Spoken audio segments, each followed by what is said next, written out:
and make sure that everybody can see the presentation that I've got. Nice. Sorry. How does that look? Can everybody see that? Looks good. Very nice. All right. So again, yeah, appreciate it, Mike. Thanks so much for having me here today, guys. We're excited to get this program up and running. It'll be our second transfer station program in the state. So pretty new for us. And yeah, again, just excited to get it up and running. We'll start by just sort of going over the topic, the problem in general. Mike detailed this a little bit, but to go a little bit more in depth, the general agreed upon percentage of food that's thrown away in the U.S. before it is ever eaten by somebody is 40%. So food is lost all throughout the chain, from on the fields to in transportation to in the supermarket or the distributor, all the way to people's houses. So it's a pretty substantial percentage, obviously. And yeah, we're really looking to try to get that material out of the general waste stream. The main reason that that is the case is because landfills and incinerators, both of them are no good for the environment. They pollute our air, water, and soil. As Mike said, when food waste, food scraps are disposed of in landfills, they produce a large amount of methane gas, which is an extremely potent greenhouse gas. In incinerators, they're really no better. They don't burn well by any means.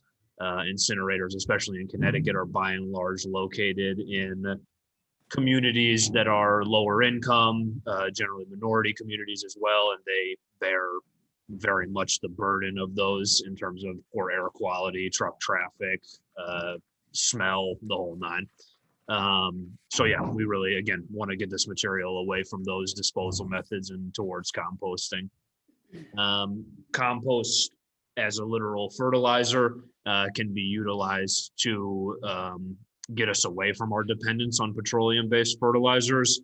I'm sure many people on this call know about this issue, especially being located right on the Connecticut River, close to the Sound, runoff from farms and other sort of industrial processes is no good. Petroleum fertilizers certainly contribute to this. So utilizing a, call it natural fertilizer in the form of compost can help us with that problem as well. And lastly, although doing backyard composting is certainly a good option for people who have the land, the time, the energy to do so, it's not super accessible across the board. So again, we at Blue Earth are trying to think of other solutions to make the ability of people to divert their food waste more accessible.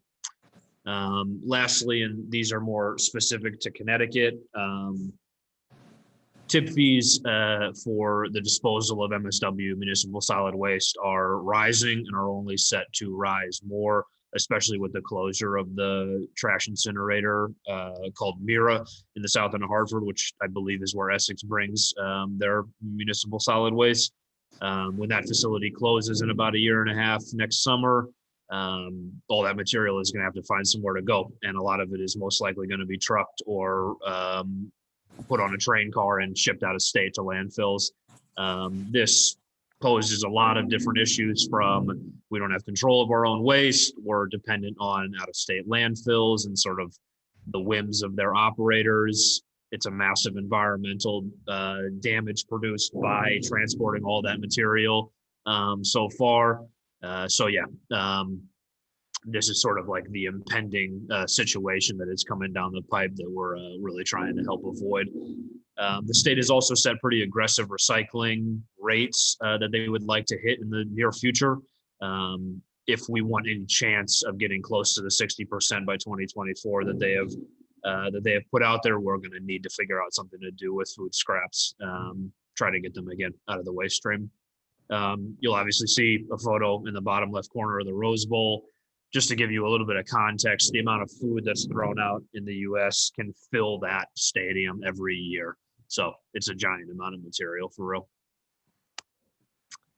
All right, so a little bit about like our service, the goal of Blue Earth Compost.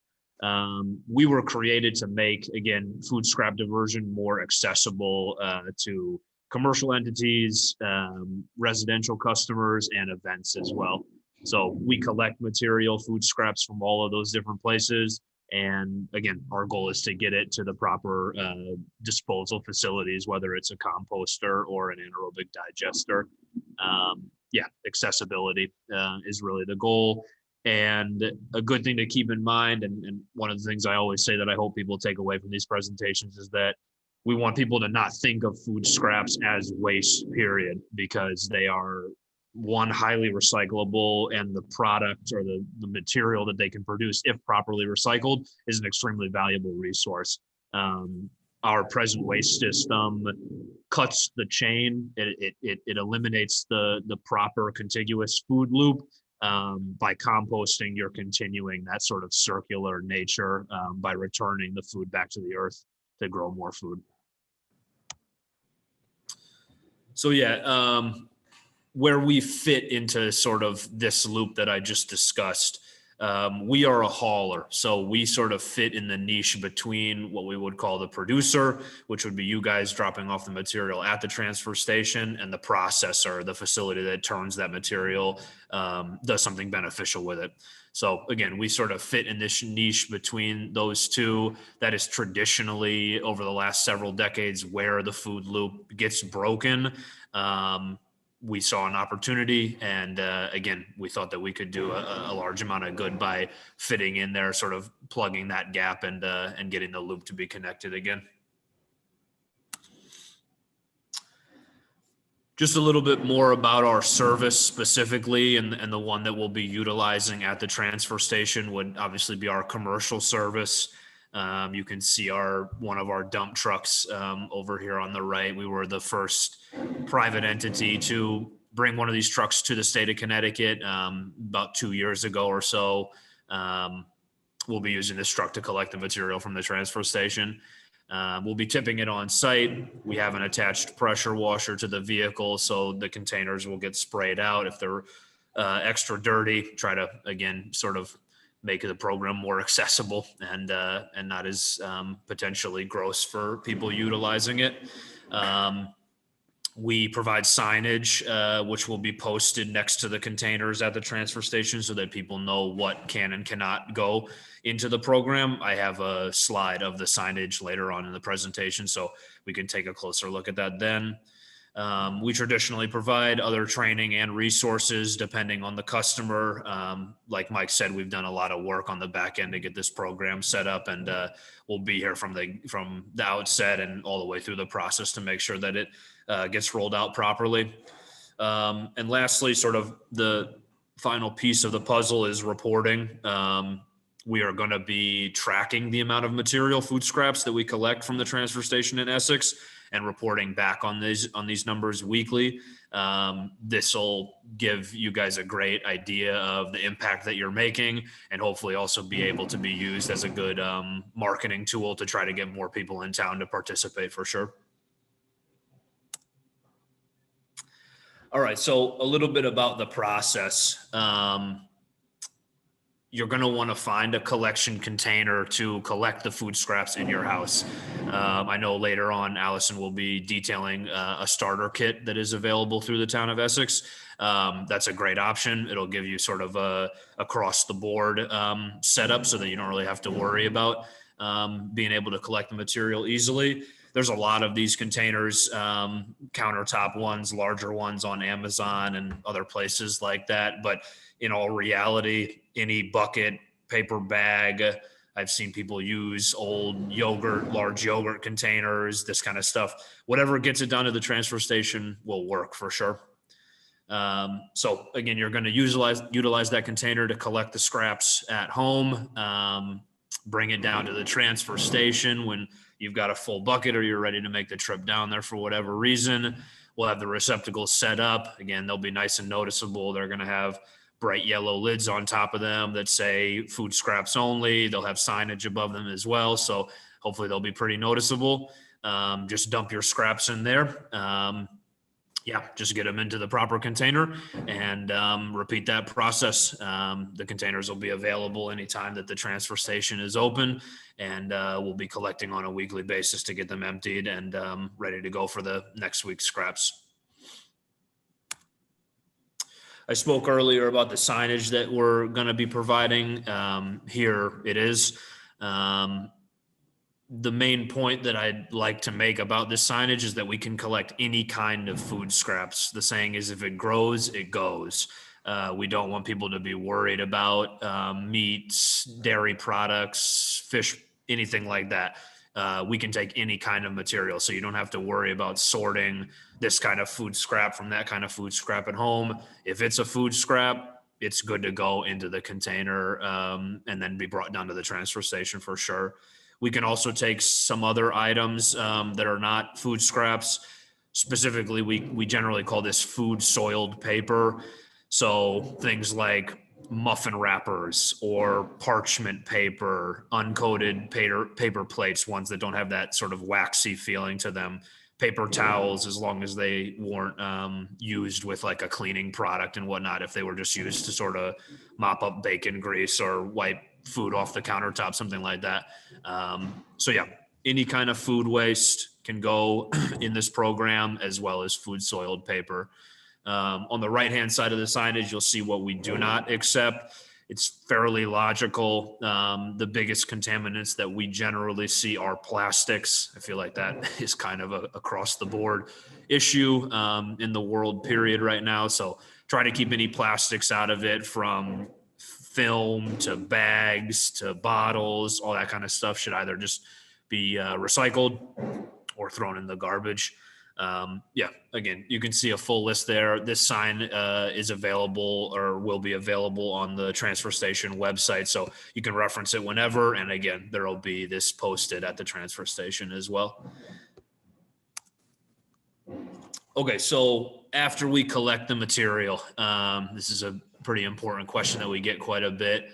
We've partnered for many years now with a facility in Southington, Connecticut called Quantum Biopower. They're what's referred to as an anaerobic digester, which basically means that they take food scraps, they turn them into what basically looks like a really gross milkshake. They call it a slurry. They pump this material into the tanks that you can see on the right-hand side of this photo here. They're basically like giant grain silos. And in those tanks, there is no oxygen, and the food scrap slurry is heated up. When that happens, it produces methane, kind of like it does in a landfill as well, except in this case, that methane is captured, it's cleaned up a little bit, and then it's burned to create a class 1 renewable energy source. Out of the back end of that process as well, a product called digestate comes out. It more or less looks like dirt. It isn't. It's like dry, digested food scraps. That material Quantum turns into a compost blend. So we're basically getting a sort of twofold recycling process out of this. Yeah, really happy to have Quantum as a partner for sure. And this is where most of the food scraps, or all of the food scraps from the Essex transfer station program, will be going. All right, just to finish things up with these last couple of slides, just so that you guys can, I guess, sort of put a face to the company. Again, we're Blue Earth Compost. We're located out of the north end of Hartford. We've been up here for about 4 years now. We've got 6 employees, myself and my co-owner, and 4 guys who help us with everything from cleaning buckets to collecting the material to doing events. We're kind of all jack of all trades over here. We will be adding to that workforce soon too. We'll probably be up to at least 8, if not 9 employees by the summertime. So yeah, been trying our best, doing some good work. Commercial customers, we've got about 150 or so at this stage of the game. Again, excited to add you guys to that list. Residentially, that was how we started, was as a residential collection company, basically doing subscription-based service at people's houses. We just passed the 1,000 customer mark a couple months ago. We're probably up more to the 1,050 number right now. We've got 4 trucks, including the dump truck that you can see behind us.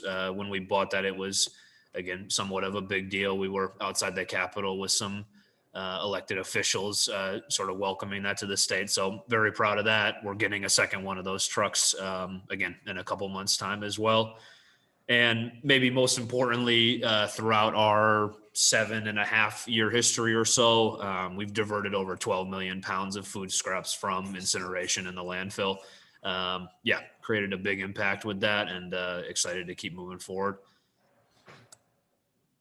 A little bit more about that impact, and this will give you guys an idea of what sort of the environmental equivalencies are of diverting your food waste. Again, we've done about 12 million pounds diverted so far. That equates to not burning about 362,000 gallons of gasoline. And the amount of CO2 that diversion, again, equates to is about 3,500 tons. So by diverting food scraps, it's a very tangible way to make a difference. That's one of the reasons why I was drawn to the work and to the sort of industry. There's a real tangible aspect to it, and that'll happen for the Essex program as well. So that's all I got today. Questions are always great. I see that the chat has had a couple come through. Here's my contact info. Like Mike said, the presentation will be posted to the Sustainable Essex site. So feel free to reach out to me with anything, or reach out to Mike and they'll pass it along. And I believe it's Allison's turn next. So thank you guys so much. Thanks, Alex. And Alex, I guess if you could, there you go. That's great. And bear with me for a moment. I'm going to share my screen, and I'm going to bring up this great PDF that's been created. Allison, can you see that okay? Yeah, that's perfect. Thank you, Mike. Okay. All right. Thanks, Alex and Allison. Take it away. Okay. First of all, thank you, Mike, for having me part of the seed session. Alex, that was a fabulous presentation. I guess my job here is to wrap it up with giving you folks that are on our discussion here just the how to do it. We are going to get 2 bins at the transfer station on Monday, and hopefully everybody can start collecting their food scraps now. You just need a little countertop pail, something for your kitchen, and then you need a second container, which we advise to use for transferring your food scraps up to the transfer station. You don't have to line that pail or either one, but we are going to offer some bags, some compostable bags to put into the smaller pail. And then you just throw those baggies as you go into the larger pail, take it up to the transfer station, and you're going to find the 2 bins, the 2 Blue Earth compost bins. I think Bill said that they were going to be, we have 2 trash compactors, and to the right of that, there's a little walkway, and I believe that's where the bins are going to go. I don't have a sign for you yet, but we will take some pictures and have those posted on our website. So we're hoping that it's going to be a really easy process for people to start doing this. A great way to reduce, like Alex said, just get things out of the landfill. Start using this great, the food scraps to create compost and to create energy. So the thing that we're trying to do here is to offer our residents, and again, this is all for free. You don't have to have a pass to go up to the transfer station. You can go, it's free for all residents. We do offer, or we're going to offer, a starter kit to make this easy. So we're offering a starter kit for $25 that you can purchase at the transfer station.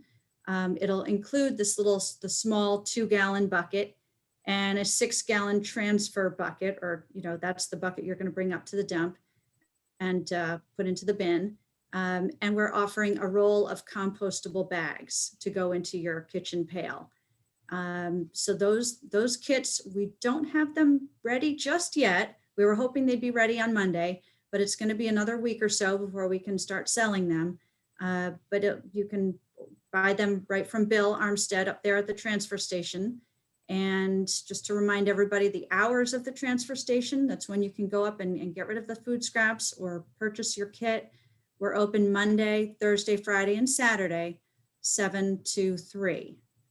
And this little guide that we have posted online here, we will have that's on our website, and it will probably be up at the transfer station. And this signage is also available, this compost do's and don'ts. This is on our website as well. You just have to go to the transfer station page, and it will be available up at the transfer station. There's also going to be a sticker on our starter kit, the 2-gallon pail. There will be a sticker that you can put right on the front of it, which will tell you what can be composted. So I think that's about it. We're just really excited to start this. Okay, great. Okay. Thanks, Allison. I'm gonna stop sharing my screen so we can get back to everyone here. Before we go to Q&A, I just want one thing I wanted to stress that Alex brought up before. You know, the key to determining if we're successful with anything is measurement. And we are both Sustainable Essex and the town of Essex are very serious about measuring the outcome of this program. And we're going to be making the weekly results available both through town emails. They'll be made available on the Sustainable Essex Facebook page, I believe on the town of Essex Facebook page. So there'll be some regular communication basically to the entire community about how successful this program is running. And as Alex said, hopefully that will, first of all, make those of us who are participating feel good about what we're doing, but it also will help perhaps encourage other folks who aren't participating right now to think about getting involved. So that'll be something to be on the look for basically every week from us. Before we proceed to any quick Q&A, Allison, Alex, Sue, do you have anything else to offer at this point? Yeah, real quick, if I could, Mike, I just wanted to sort of follow up on something you said right there. Historically, with our service, whether it's the commercial or the residential, even events to an extent, word of mouth is by far, let's call it, our best marketing tool. So hopefully the people that are on this call, sort of the early adopters of the program, please spread the word to fellow residents for sure. We'll be doing a lot of work, and I know that you guys already have some planned mailers, have sent out some emails, stuff like that. But yeah, word of mouth has traditionally been the best way to get these programs to be well utilized. So please spread the word for sure. Okay, thanks. Okay, why don't we kind of go into some Q&A here? We've got some questions that came up. It was, first of all, a question about recording. Again, we are recording this and we will be making that available later this week. We'll download the recording, clean it up a little bit. It'll be posted on the Sustainable Essex website. And again, you will be sent a resources packet that'll have links to a number of websites, the town's website, Sustainable Essex's website, Facebook pages, etc. We'll also include some of these PDF, some of these resources that you've seen that Allison just talked through. So expect that probably Thursday, Friday of this week, unless we run into a technical problem, but we should be able to get that out to you right away. Some other questions. There was a question about what's the thinking about not processing fireplace scraps? Is it a fire hazard or perhaps a toxic material? Alex, I think I'll defer to you on that if you don't mind. Yeah, fireplace ashes are, I frankly am not certain why they're not acceptable, but they're not acceptable at the facilities. I know that that's expressly one thing that they say that they don't want in the process. So yeah, I wish I knew more about the processing side on that specific question, but yeah, no fireplace ashes. Okay. I know that folks who are composting at home using food scraps will also include some fireplace ashes in there. But again, just to clarify, probably because of the anaerobic process, it's probably there's probably a concern there. So, Yeah. and then there was also a question, what would be a reasonable benchmark for the town for year one in terms of collection goals? And again, Alex, I'll kind of defer you on that based on your experience, maybe with other municipalities. What would be a good stretch goal for Essex? Sorry to Yeah. put you on the spot like that. Yeah, no, that's a good question for sure. I mean, as Allison said, we're going to be dropping off a couple containers. Each one of those will be filled by, I want to say, 20 to 25 residents participating on a weekly basis. So I'd say let's start with trying to fill those two up, get about 50 people participating, and we can grow from there. Yeah, if we Okay. can get those two to be regularly utilized in full, that'd be a good start for sure. Okay. All right. Great. And we've talked, Sue and Allison and I have talked about how we might get a count of actual participants, not just the number of pounds that we're collecting. And we're still looking at that. But yeah, so the goal for all of us then as a community is let's get 50 people involved in this. Alex's comment about word of mouth is really crucial. And you know, at 2 containers per week per 50, that's a pretty good goal. And we'll see how that plays out. Yep. Okay, let's see. Another question came up with regard to what's acceptable. Are corn cobs acceptable? Mm-hmm. Yep. Yeah, the process at Quantum, they have these, again, when they turn it into a slurry, they mash up all the food waste and whatnot. So the corn cobs, along with all the bones and other madness that might be in there, it all gets sort of like pulverized. You know what I mean? So yeah, corn cobs are good to go for sure. Again, Right. any kind of food waste is good to go for sure. Okay. Another question came up. We're looking for a clarification regarding paper towels. It's listed on the do not compost, but they were mentioned as food soiled paper would be okay. So if you could kind of elaborate on that one more time. Yeah, so I apologize for the confusion. Me and Allison were actually just going back and forth via email on that earlier today. I've sent her updated signage that has paper towels listed in the proper category, which is the you can compost category. So that signage that is in the present PDF and is presently on the transfer station will get switched over so that there's no confusion on that. But yeah, again, as long as they're not used with a cleaning product, they're good to go in the compost for sure. Okay, great. I'm not seeing any other questions come up in chat. I'll wait maybe about 2 more minutes, but while we're waiting, I do want to thank personally Alex and Allison and Sue. Those 3 folks have done a tremendous amount of work for this program. I also want to acknowledge a member of the Sustainable Essex Committee, Karen Evans, who did some of the initial research on this and you know, back in August. But through everyone's efforts, we've been able to make this a reality, and I thank the Board of Selectmen as well. The buy-in from every aspect of this community has been really tremendous, and I'm looking forward to at the very least 50 participants and 2 containers a week, and I'd like to see double that. So we'll keep pushing this forward as best we can. Absolutely. Has any thought been given to collecting from the restaurants? There has been.